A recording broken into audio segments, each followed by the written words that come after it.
주 기대에 오신 여러분들의 발걸음 주께서 기억하시고 은혜 베풀어 주시기를 주 예수 이름으로 축원합니다. 하나님은 기도하는 자들의 무릎을 기뻐하시고 그들의 목소리를 기억하시며 또 하나님을 사랑하는 자들의 소리를 듣기를 즐겨하십니다. 오늘도 주를 사랑하는 마음으로 하나님의 말씀을 듣고 그 말씀을 의지하여 믿음으로 하나님 앞에 간구하며 여러분의 간구가 하나님 앞에 연락되는 귀한 시간, 복된 시간 되시기를 다시 한번 주 예수 이름으로 축원합니다. 어떤 거든지 좋은 것들은 진짜 모양도 좋고 보기도 좋은 이런 용기 형식의 틀에 담게 되죠. 향유는 이스라엘에서 그냥 옹기 그릇에 담지 않습니다. 값비싼 그 향유 그릇이 있습니다. 거기에 담아서 이 그릇만 해도 꽤 비싸요. 그렇게 해서 보관을 하죠. 우리나라도 그렇잖아요. 저는 명품을 한 번도 안 사봐가 뭐 어떻게 생겼는지 모르겠지만 명품을 사면 포장지부터가 다르다고 하대요. 그래서 포장지 딱 보면 저건 명품 가방 껍데기구나 안답니다. 그만큼 명품은 포장지부터 다르답니다.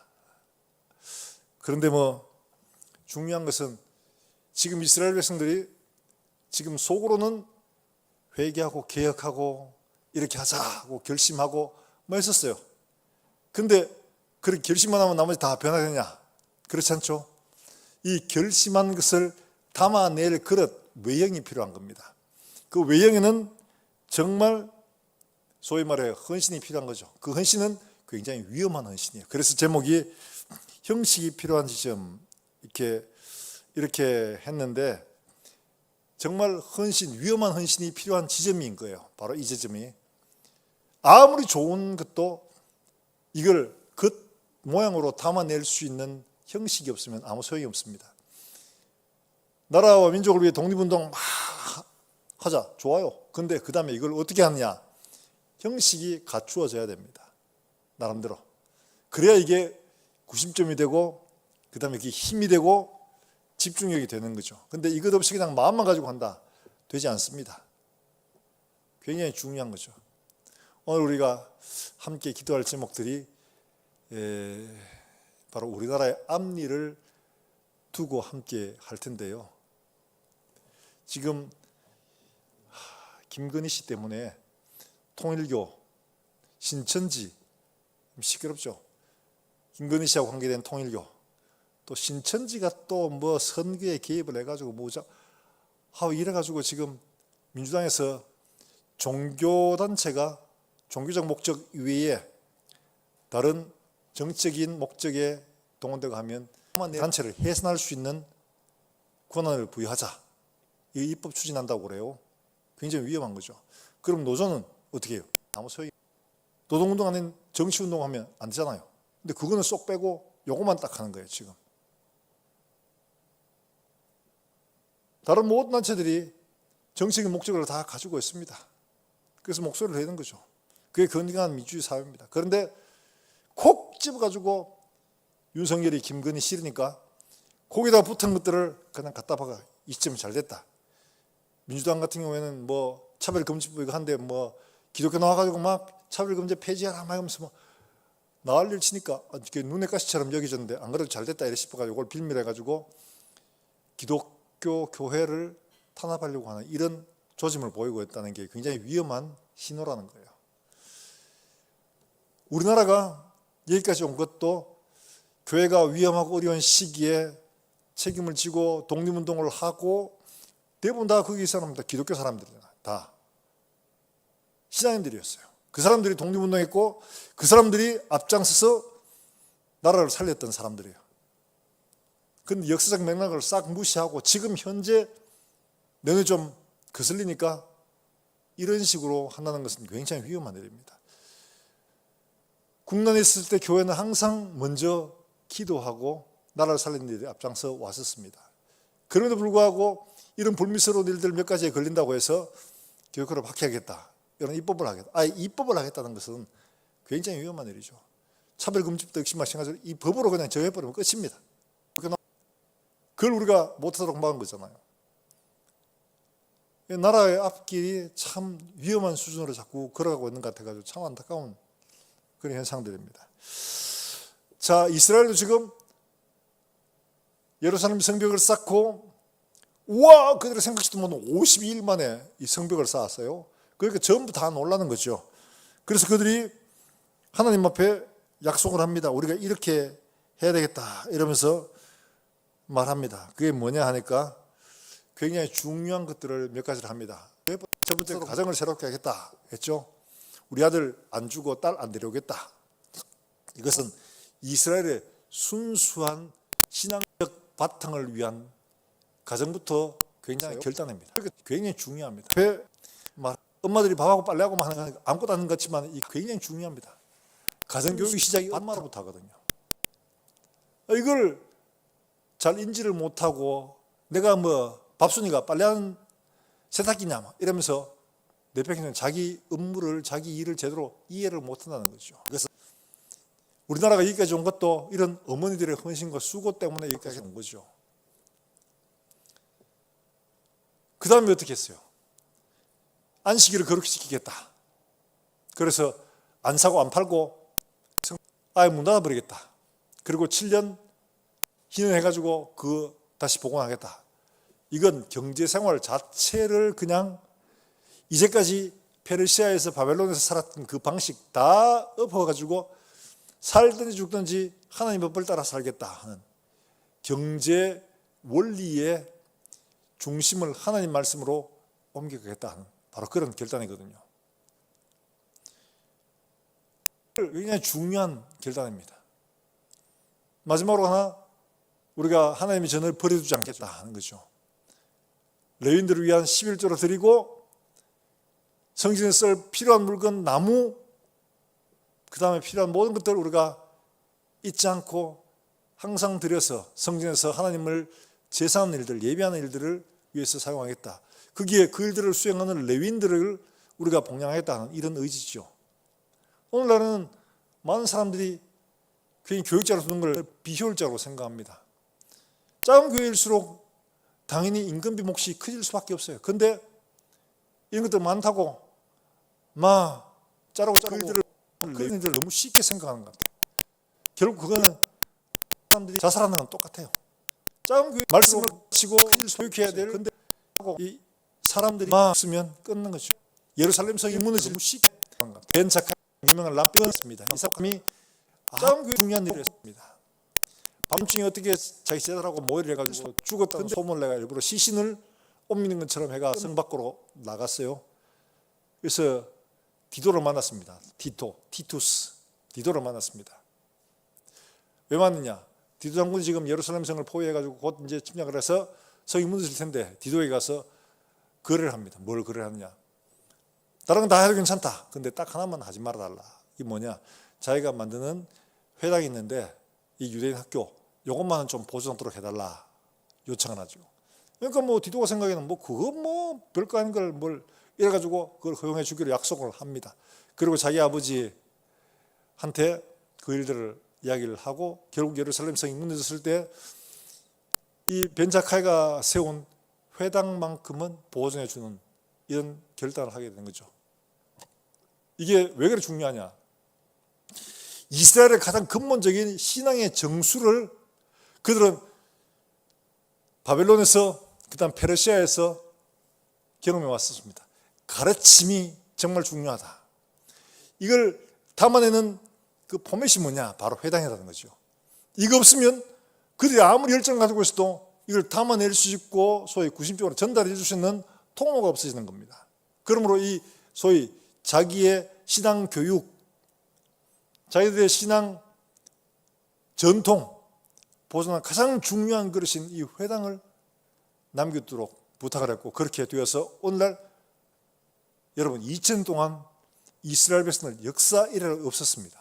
어느 민족이 2000년을 헤매면서 나라를 다시 세운다 그런 일은 없었거든요. 그런데 성경의 말대로 나무가 여름에 가오면 싹을 내고 잎을 내고 다시 1948년에 이스라엘이 독립국가로 선포됩니다. 어느 분은 그렇게 얘기해요. 세계사에서 이런 일을 찾아볼 수가 없다는 거예요. 어느 민족이든 2000년 동안 나라 없이 돌면 그 2000년도 안 가요. 대부분 왕조가 500년, 300년, 길어야 1000년 이러는데 이스라엘은 2000년 동안 나라 없이 떠돌아다니면서도 그들의 정체성, 언어, 그들의 율법 잊어버리지 않고 보존하고 있었죠. 이게 바로 이 회당이란 바로 이것 때문에 그렇게 된 겁니다. 예수님께서 가르치셨죠. 이 시대가 지나가기 전에 이 일이 이루리라. 예수님 말씀하신 것 보면 거짓말처럼 보입니다. 왜냐하니까 당시로는 소위 말해서 AD 한 30년, 40년 오래됐는데 지금 2000년 지났는데 예수님 아직 안 오시잖아요. 그런데 어느 학자들이 그렇게 하더라고요. 이스라엘에서 한 세대가 얼마냐? 70에서 80년이 한 세대라는 거죠. 그러니까 무화과 나무 잎이 나오고 독립을 하고 난 다음에 한 세대는 얼마냐? 1948년 더하기 70년 하면 얼마죠? 얼마예요? 2017년, 18년, 80년 하면 2027년, 8년 될 겁니다. 그래서 지금이 가장 긴장되는 순간이다 이렇게 보는 분들도 있어요. 물론 산수 계산에서 그렇게 하지만은 그 말들 속에는 예수님 말씀이 진실하게 이루어질 때가 이제 곧 다가왔다는 것을 경계하는 말씀이거든요. 예수님 이 세대가 지나가기 전에 그때로부터 이스라엘이 싹이 나고 독립을 하고 난 다음에 한 세대가 바로 지금 우리 코앞에 와 있는 거예요. 그래서 우리가 긴장하고 우리의 믿음을 점검하고 바로 세워야 할 때다. 이렇게 얘기를 하는데 한편으로 들으면서도 우리가 정말 믿음을 주님 오실 그날이 언제인지 알지 못하지만 기다리고 사모하는 것도 중요하지만 정말 우리가 우리 자신들의 믿음을 바로 세워서 기다리는 것이 정말 중요한 때다. 언제 올지 몰라. 대충 살지 내가 원하는 대로 살지 이게 아니라는 거예요. 지금 때가. 다니엘이 말한 소위 그런 때가 역사적으로 지금 현재 이루어지고 있다는 거죠. 많은 사람들이 왕래가 빨라지고 지식이 더하리라. 말 그대로 지금처럼 역사에서 지식이 많았던 적이 없어요. 여러분 휴대폰으로 전부 다 뭘 가지고 있어요? 예. 옛날에 상상도 못하는 것들을 가지고 있죠. 휴대폰 열면 모든 게 다 해결됩니다. 거기에 AI가 있죠. 물으면 다 답해 줍니다. 어떤 거든지 간에 다 일러줍니다. 근데 한국 사람들이 또 이걸 잘 활용하는데 전 세계에서 제일 잘 활용하는 사람이 한국 사람이다. 그런데 중요한 것은 사람들의 왕래도 엄청나게 빨라졌어요. 이런 시대, 주님 말씀하신 그 시대, 그 징조들이 지금 이 시대와 너무 비슷해서 소름 끼치는 면들이 없지 않아 있습니다. 반드시 일치하진 않지만 우리가 경계하고 주의해야 할 것들이 바로 그거죠. 그래서 예수님은 깨어있으라, 주의해라 라고 말씀을 하고 있는 거죠. 자, 이렇게 우리의 믿음을 정확하게 담아낼 수 있는 포맷이 필요한데 그 포맷을 지금 이스라엘 백성들이 만들어가고 있는 거예요. 그걸 뭐라고 하고 있느냐? 아까 말했듯이 가정을 세우는 일들, 사회 경제적인 원리를 세우는 일들, 성전을 향한 바른 믿음을 세우는 것들, 바로 이것들을 먼저 했죠. 그리고 그들이 하나님 앞에 세우는 것은 드디어 뭘 하느냐? 성전은 누가 머물 것이냐? 예루살렘은 누가 머물 것이냐? 바로 이걸 이제 정하는 겁니다. 왜냐하니까 예루살렘 성은 크고 광대한데 사람은 너무 적어서 굉장히 좀 말하자면 지금 수도로서의 어떤 기능을 하기가 너무 어렵다 하는 것을 말하고 있는 거죠.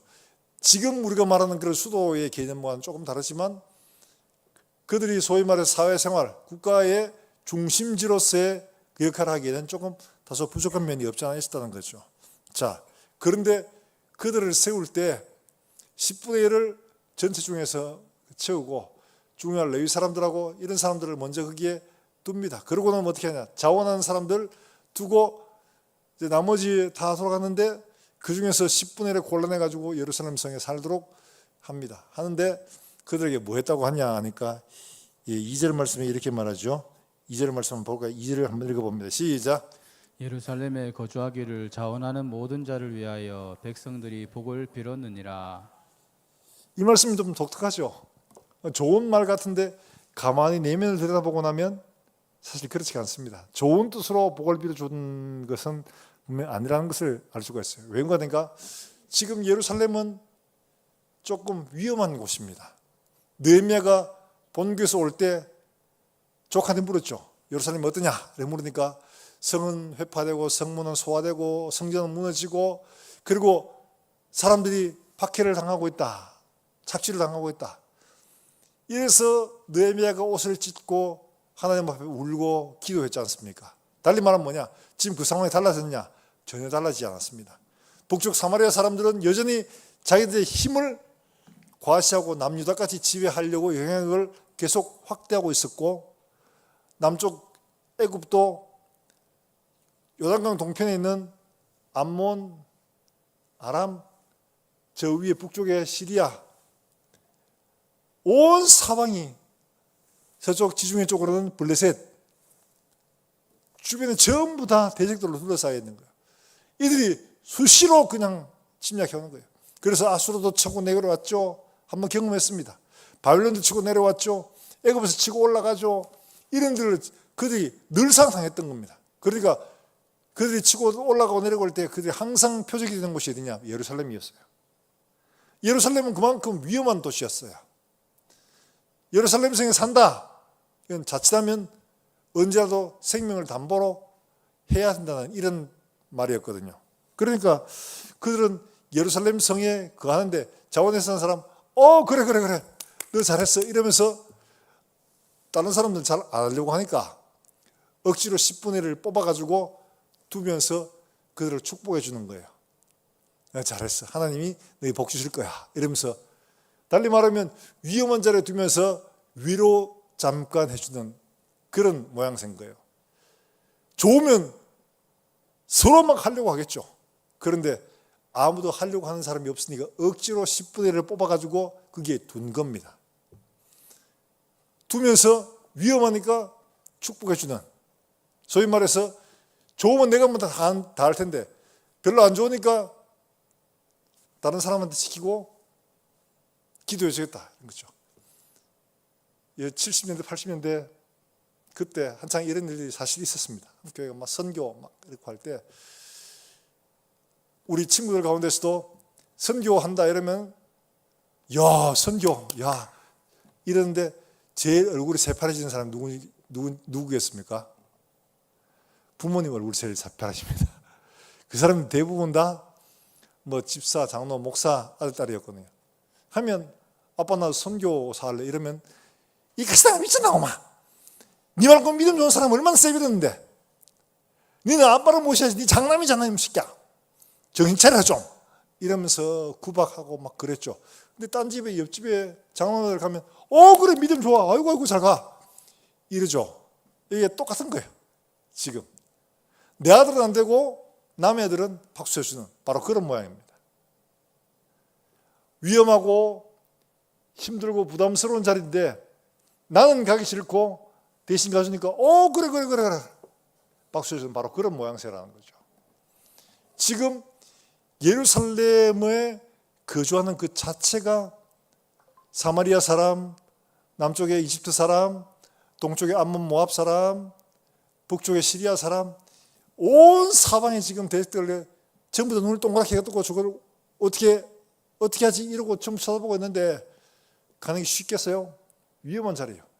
그 사는 자체가 위험해요. 그리고 또 거기에 성이 거주지가 잘 맞는데가 우리같이 아파트가 탁 돼 있고 뭐 이러면 달라요. 거주지도 없어요. 거주할 것도 없어가 제일 먼저 했던 일이 그들이 성전부터 지었잖아요. 그래서 거주할 곳이 없었어요. 그 대충 얼기설기 대충 지어가지고 거기 있는 사람들이 일부 살고 있었던 거예요. 그러니까 거주할 곳을 만들어야 됐고 그들이 또 농사를 지어야 되니까 땅을 개간해야 되고 다 새로 이주해 가는 사람들의 몫입니다. 누가 해주지 않습니다. 예루살렘 이 땅이 고원지더라 또 그러니까 농경지가 잘 없어요. 땅에는 땅만 하면 다 심고 다 자라고 이렇게 되면 좋죠. 그런데 이거는 산지이기 때문에 농경지가 없어요. 농경사회에서 농경지가 없다. 죽는 거죠. 이거는 바로 그런 곳이었습니다. 그러니까 경제적으로도 사회적으로도 외교적으로도 굉장히 어렵고 부담스러운 자리가 바로 이 자리였어요. 그러니까 서로 안 가려고 하는 거죠. 자, 이런 자리에 강제로 없으니까 제2뽑기 해가지고 뽑힌 사람들 여기다 이주시키는 겁니다. 자, 이게 기획할 것은 바로 그런 자리, 소위 말해서 위험한 헌신의 자리, 위험한 헌신의 자리에 이들이 들어가고 있는 거죠.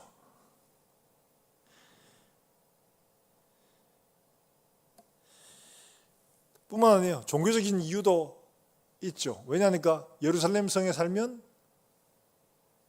할 게 많아요.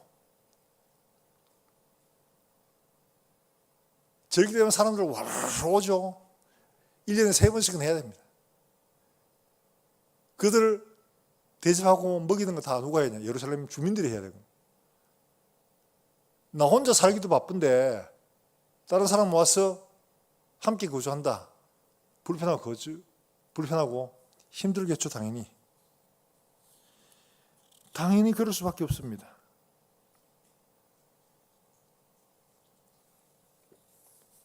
그런 일들에 헌신하러 가는 사람들에게 그 모양으로는 축복해 주는 것 같은데 거기에 가는 사람들은 그야말로 고생을 각오하고 들어가는 거예요. 달리 말하면 이거는 굉장히 잠깐 동안 있을 헌신이 아니고 지속적으로 거기 살아야 되는 거예요. 그러니까 굉장히 삶 전체를 건 헌신이었다 하는 것을 보여주고 있죠. 이건 다름 아니라 하나님 말씀이 이루어진 것들을 함께 지켜서 말씀이 이루어지도록 해나가겠다는 바로 그런 헌신이라는 거예요. 그들이 고국에 돌아온 것도 하나님 약속의 말씀대로였고 52일 만에 성벽을 세운 것도 하나님께서 도우심으로 그들이 이를 이룬 것을 보았거든요. 그러니까 그들은 비록 지금 위험하고 어려워도 하나님의 말씀이 함께 하시면 놀라운 은혜의 역사가 있다는 것을 믿고 자신의 삶을 통째로 드리는 겁니다. 사랑하는 여러분들, 많은 사람들이 헌신을 말로 때우려고 합니다. 자기 지식으로 때우려고 하는 사람도 있습니다. 헌신은 말 그대로 몸을 드리는 겁니다. 자기의 삶을 드리는 거예요. 그리고 이 헌신의 중요한 포인트가 뭐냐? 바로 종교 공동체, 신앙 공동체를 만들어가는 거거든요. 신앙 공동체를 만들어가는 거. 구호로 몇 마디 하는 거 아니에요. 그들의 삶을 통째로 갈아 넣어서 거기에서 예수님의 공동체를, 말씀의 공동체를 만들어가는 것이고요. 그들의 말씀으로 순종하는 삶을 살아야 되고 그 말씀을 따라 또 그들의 주어진 이스라엘 백성들을 회복케 하는 일들을 만들어 가야 되는 거죠. 쉬운 일이 아니에요. 바로 그것이 그들에게 주어진 일들이었습니다. 자, 이런 헌신에는 앞장서는 일들이 무엇보다 중요합니다. 많은 사람들이 헌신을 하는데 나는 지금 말고 나중에 숟가락만 얻겠다 이런 사람들이 많거든요. 오늘날. 그래서 고생하고 힘들고 하는 일에는 항상 뒤쪽에 가 있습니다. 다 해놓으면 숟가락 먹는 거 이거 하겠다는 거죠. 그런데 헌신의 뒤쪽에서 밥 숟가락을 얻는 사람이 아니라 하나님 지금 말씀하시고 느헤미야가 우리에게 보여주는 것은 이런 헌신에 너희가 먼저 해라 하는 것을 말씀을 하고 있는 겁니다. 편안한 삶이 아니라 영적인 공동체를 세우는 헌신, 바로 그걸 위해 상당히 중요하다. 왜냐하니까 우리의 삶은 이 땅에서 잠시 끝나고 끝이 아닙니다. 우리의 삶은 반드시 살아야 됩니다. 영원히 기다리고 있는 거예요. 그래서 어떤 분이 난 예수 믿고 너무 행복하다. 그 행복한 이유 중에 하나가 뭐냐? 남들처럼 가정도 이루고 또 교회 공동체를 통해서 믿음의 동지를 만났고 제일 중요한 건 내가 죽고 나면 하나님이 영원한 기업을 약속해 주셨기 때문에 그렇다. 근데 그 약속은 지금 내가 살아온 세월들을 보니까 반드시 이루어질 것이라고 나는 믿는다. 하나님이 이렇게 이 땅에서도 이루어 주셨는데 그게 이루어 주시지 않느냐? 반드시 이루어 주신다고 나는 믿는다. 그러면 나는 예수 믿는 게 너무 행복하다. 나는 죽음 이유가 너무 기대가 된다. 내 기업이 준비되어 있고 예수님이 내게 주신다고 말씀하셨기 때문에 난 너무 기대가 된다 하는 사람의 간증을 내가 한번 들은 적이 있어요. 그분 간증을 듣는데 정말 이런 간증을 할 수 있다는 게 얼마나 감사한 일이고 마음이 뜨거워지는 거예요. 나의 앞에 주어질 것들을 믿음으로 바라보고 하나님 앞에 감사하는 그 믿음이 정말 놀랍지 않습니까? 우리 모두가 다 같은 은혜를 받았는데 우리에게 같은 약속을 받았는데 하나님이 그에게만 아니라 바울에게 말했던 것처럼 내게만 아니라 주의 나타나심을 사모하는 모든 자에게도니라. 할렐루야. 주를 사모하는 모든 사람에게 하나님 주신다고 약속을 해주셨다는 것이죠. 그래서 이 사람이 너무 그 일들에 대해서 감사를 하고 있더라고요. 하나님 약속대로 나는 내가 받을 것이 있고 내가 얻을 기업들이 있으면 나는 너무 행복하다. 그렇게 말하는 거 보면서 진짜 참 믿음이다. 천국과 지옥과 이거 내 걱정하는 게 아니라 나의 기업이 분명히 기대가 되고 주어져 있을 것을 바라고 소망하는 이 믿음이 그 속에 있을 때 얼마나 삶이 달라질 수 있을지는 보자는 뻔하죠.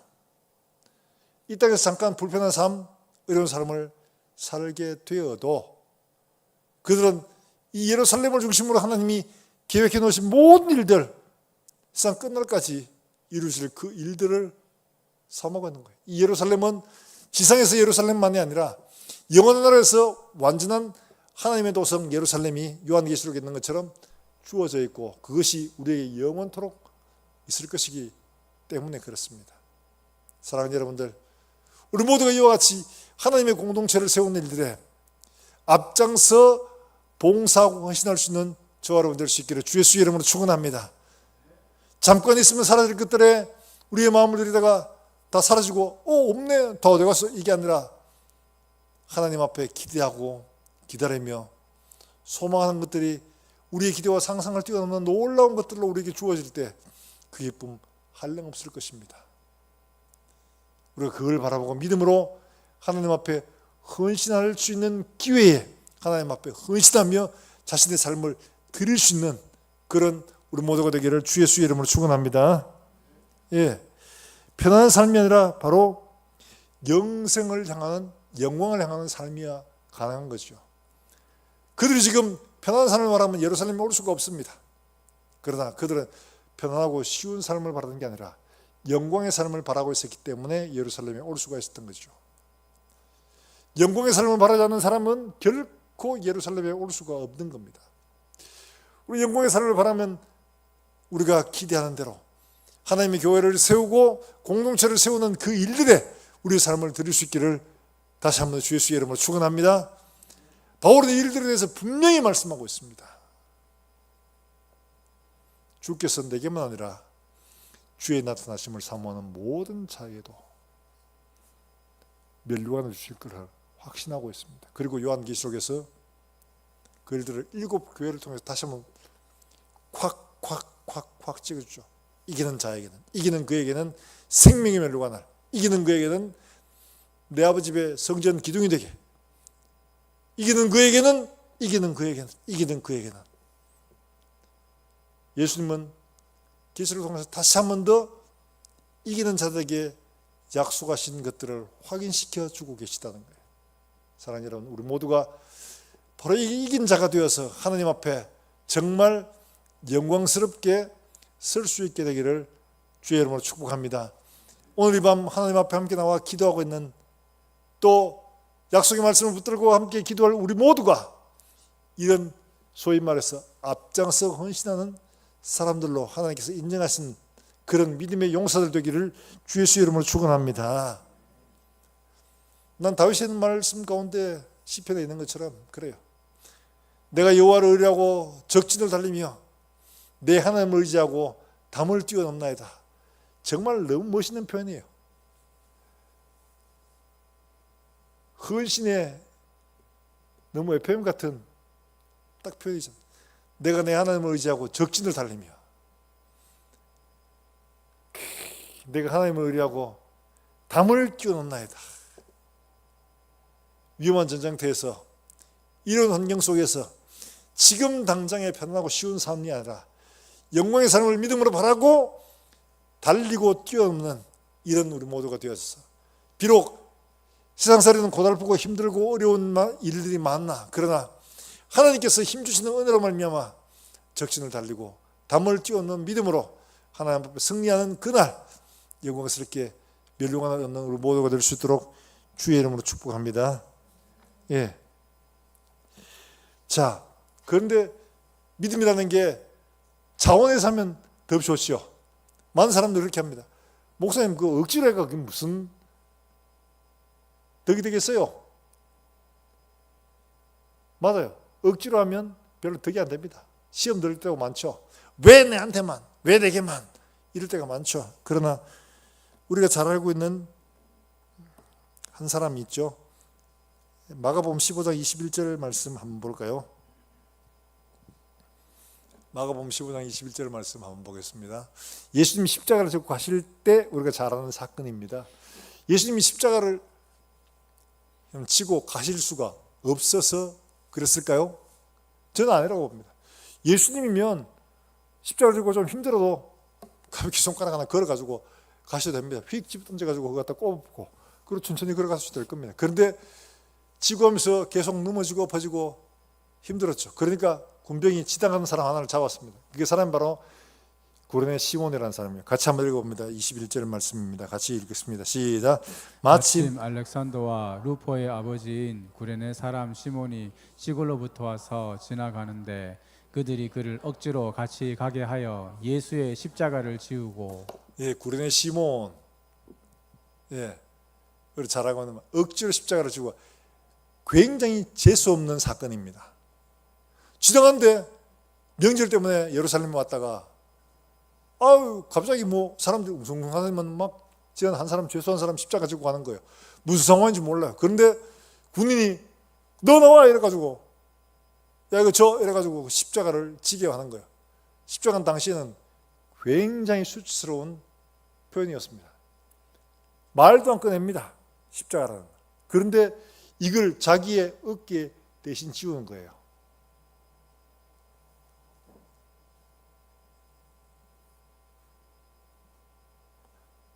얼마나 모욕적이고 이렇게 영광스러운 것이라면 좋겠지만 가장 수치스럽고 치욕적인 것을 자기 어깨에 지웠어요. 그런데 이렇게 쳐서 그 갈보리 언덕까지 올라갔죠. 그랬는데 이 구레네 시몬 이 사람이 나중에 어떻게 됐냐. 사도행전 13장 1절 말씀에 이렇게 표현을 하고 있습니다. 자, 같이 한번 읽어보겠습니다. 시작. 안디옥 교회에 선지자들과 교사들이 있으니 곧 바나바와 니게르라 하는 시므온과 구레네 사람 루기오와 분봉왕 헤롯의 젖동생 마나엔과 및 사울이라. 초대교회 안디옥 교회 처음으로 그리스도인이라 불렸던 바로 그 교회에 누가 있었냐? 예, 그게 니게르라는 시므온과 니게르란 말, 니그로 흑인이란 말입니다. 흑인 시므온이 있었다는 거예요. 구레네 시몬을 말하는 겁니다. 억지로 주고 갔던 그 시므온이 나중에 안디옥 교회 교사로 리더로 있더라는 거죠. 예수님이 십자가를 지고 올라가면서 예수님을 알게 되고 예수님의 제자가 되었고 안디옥 교회의 리더로 섬기고 있었다는 거죠. 놀라운 일이 아닐 수가 없습니다. 억지로 했던 그 일들이 소위 말해서 하나님의 교회 일꾼 되게 했다는 것을 말하고 있습니다. 그런데 더 놀라운 것은 로마서 16장 13절에서 바울이 뭐라고 하느냐 이렇게 말합니다. 같이 한번 읽어봅니다. 16장 13절 로마서예요. 같이 한번 읽어봅니다. 시작. 주 안에서 택하심을 입은 루포와 그의 어머니에게 문안하라. 그의 어머니는 곧 내 어머니니라. 이 앞에 루포 나왔죠, 그죠? 시몬의 아들이에요. 근데 바울이 뭐라고 하냐? 루포와 그의 어머니에게 문안하라. 그의 어머니는 곧 뭐라? 내 어머니라. 바울이 지금 이렇게 얘기하는 겁니다. 루포 어머니, 그 사람 우리 엄마다, 우리 엄마. 바울이 지금 이렇게 말하는 겁니다. 달리 말하면 시몬과 그의 아내, 초대교회에 굉장히 중요한 역할을 했고, 루포의 어머니, 교회에서 바울의 어머니처럼 바울의 어머니로서의 사명을 감당했다는 것을 보여주고 있죠. 별거 아닌 것처럼 보이지만 억지로 했던 그 일들이 바울에게는 어마어마한 일이 되었던 거예요. 우리가 억지로 하는 그 일들이 이처럼 주 앞에서 신실하게 믿음으로 행하게 되면 우리가 상상할 수 없는 결과물이 될 수 있다는 것을 알아야 될 겁니다. 내가 억지로 선교에 협력해서 했는데 그 일들이 그 교회에 너무 중요한 일들이 될 수가 있는 거죠. 내가 억지로 했던 바로 그 일들이 장차 우리 교회와 이 다음 세대를 위해서 너무 중요한 통로가 될 수가 있다는 거죠. 지금 우리가 흘리는 눈물과 흘리는 땀과 수고가 장차 우리 교회가 믿음으로 주님 오실 때까지 서 있을 수 있는 거루터기가 되고 초석이 될 수가 있는 거죠. 바로 그걸 말하는 겁니다. 때로는 우리가 억지로 끌려서 수고하고 봉사하는 바로 그 헌신에도 이런 놀라운 하나님의 역사가 있다. 눈물을 흘리며 씨를 뿌려 나간 자는 결코 헛되지 않게 기쁨으로 그 단을 가지고 돌아오리라. 시편의 말씀처럼 우리가 때로는 힘들고 어려워도 눈물로 하나님 앞에 억지로 끌려 수고했던 그 수고가 하나님은 결코 잊지 아니하시고 정령 기쁨으로 그 단을 가지고 돌아올 수 있도록 만들어 가신다는 사실을 여러분 믿으시기를 바랍니다. 오늘 교회 오면서 막 카사카에 억지로 수 없어가 막 끌려와도 끌려온 이 자리가 축복의 자리인 줄 여러분 믿으세요. 아멘이 덜하네. 여러분 기도의 자리, 함께 교회를 붙들고 눈물로 엎드릴 수 있는 이 자리가 바로 축복의 자리입니다. 눈물로 씨를 씻는 자는 기쁨으로 그 단을 가지고 돌아오리라. 약속의 말씀 반드시 이루어질 줄 여러분 믿으시길 바랍니다. 우리가 주님 앞에 나오는 헌신과 수고가 때로는 억지로 하는 것처럼 보여도 지금 이 억지로 하는 이 틀들이 교회를 세우고 공동체를 세우고 사람을 세우는 중요한 통로가 되는 겁니다. 이게 억지로 해서 아무런 소용이 없는 것처럼 보이지만 억지로 한 바로 그 일들에 하나님께서 함께 하심으로 말미암아 놀라운 은혜 역사, 변화의 역사가 일어날 수 있는 겁니다. 우리가 함께 하나님 앞에 이처럼 정말 위험한 자리, 서로 안 가려고 하는 바로 그 자리에 억지로라도 끌려가서 수고하게 되면 예루살렘을 세우고 이스라엘을 세우는 거룩한 일들로 하나님께서 만들어 가실 것을 우리에게 분명히 보여주고 계시는 겁니다. 결코 그 일들이 허무하게 돌아가지 않는다. 시편의 말씀처럼 눈물로 씨를 씻는 자는 반드시 기쁨으로 그 단을 가지고 돌아오고, 바울이 말했던 것처럼 내가 은혜를 삼하고 고생 고난 가운데 심었던 바로 그 복음의 씨앗들이